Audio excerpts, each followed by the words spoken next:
आगे बिंदुक की कथा।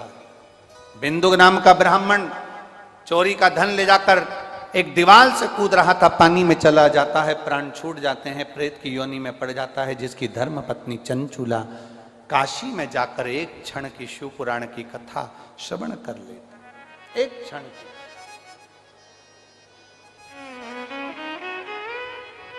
चंचुला देवी के मन में यह भरोसा नहीं था, क्योंकि चंचुला कभी देवालय शिवालय नहीं गई थी, चंचुला कभी भगवान के मंदिर तक नहीं पहुंची थी।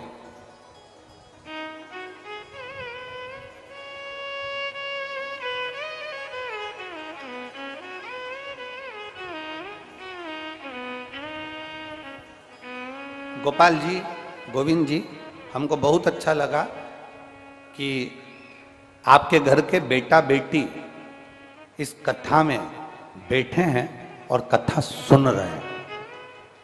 नहीं तो आज के जमाने में जजमान कथा कराते, हम बहुत कथा करते हैं महाराज जी, कथा रेगुलर चालू ही रहती है और टीवी पर आप सब सुनते रहते हैं। यजमान कथा कराते हैं और उनके बच्चे कथा में बैठ ही नहीं पाते, बैठना ही नहीं होता। पर देखकर हमको बहुत अच्छा लगा कि आपके बेटियां, आपके बच्चे शिव महापुराण की कथा को श्रवण करने के लिए बैठे हैं। ये संस्कार है, ये आपके घर के संस्कार है और होना चाहिए।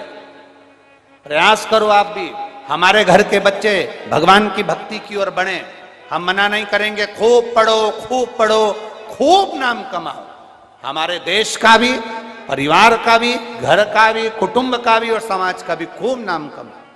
पर अपने घर के बच्चों को संस्कार भी दो कि वो कम से कम भगवान शंकर की अविरल भक्ति में जुड़ें, एक लोटा जल देवाधिदेव महादेव को समर्पित करें और अपने जीवन को सार्थक बनाएं। ये संस्कार हमें देना, ये जरूरी है, बहुत जरूरी। शिव कथा कर, भगवान शंकर का सम्मान कर रहा है। बिंदु के प्राण छूट गए, चंचुला देवी ने एक क्षण की शिव महापुराण की कथा सुनी, एक क्षण मात्र उसके कानों में शब्द चले गया था और शब्द गया और उसने शंकर को एक लोटा जल चढ़ाया।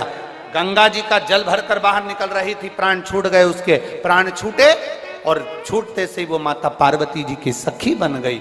और पार्वती जी माँ की सखी तो बन गई, पर कैलाश धाम पर एकदम मौन रहती थी, चुप रहती थी। कैलाश पर उसका मन नहीं लग पा रहा था, चुप बैठी रहती थी। एक बार माता पार्वती जी ने उससे पूछा, एक बार माता पार्वती जी ने उससे पूछा, चंचुला, ए चंचुला, तू मौन बैठी रहती है, चुप, कारण क्या है? तेरे चुप रहने का कारण क्या है? चंचुला कहती है, मेरा पति प्रेत योनि में पड़ा हुआ, उसकी मुक्ति नहीं, उसका मोक्ष नहीं, मुक्ति नहीं है, हाँ, मोक्ष नहीं है, हाँ। तू एक काम कर, शिव महापुराण की कथा करवा, शिव पुराण की कथा, हाँ। कौन बाचेगा? देव ऋषि नारद जी को तो श्राप लगा है कि एक जगह नहीं बैठ सकते। नारद जी को श्राप लगा कि तू एक जगह नहीं बैठ सकता। ऐसा श्राप केवल देवर्षि नारद को ही नहीं, बहुत सारों को लगा है।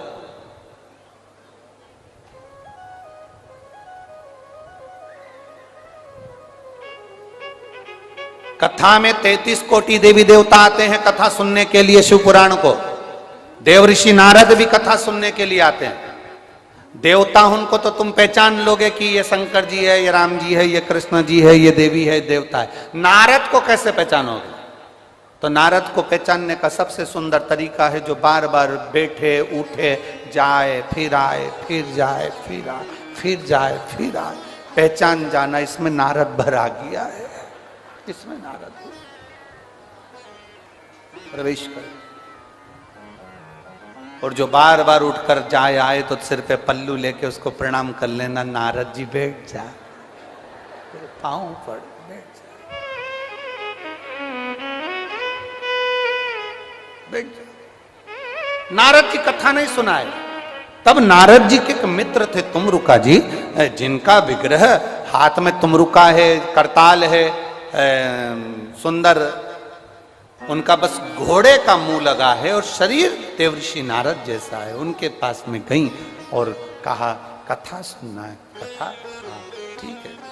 पर मैं तुमको कथा कैसे सुना दूं? जोड़े से इस शिव पुराण का पूजन होता है, तो एक काम करो, किसी का जोड़ा लेकर आओ। जोड़ा किसका लाए? तब चंचुला देवी ने पार्वती जी से विनती करी, निवेदन करा, माँ जगत जननी पार्वती जी से विनय करी, माता पार्वती जी से प्रार्थना करी, माता पार्वती जी से। पार्वती मैया ने देवाधिदेव महादेव से निवेदन किया। पार्वती जी ने देवाधिदेव महादेव से निवेदन करा।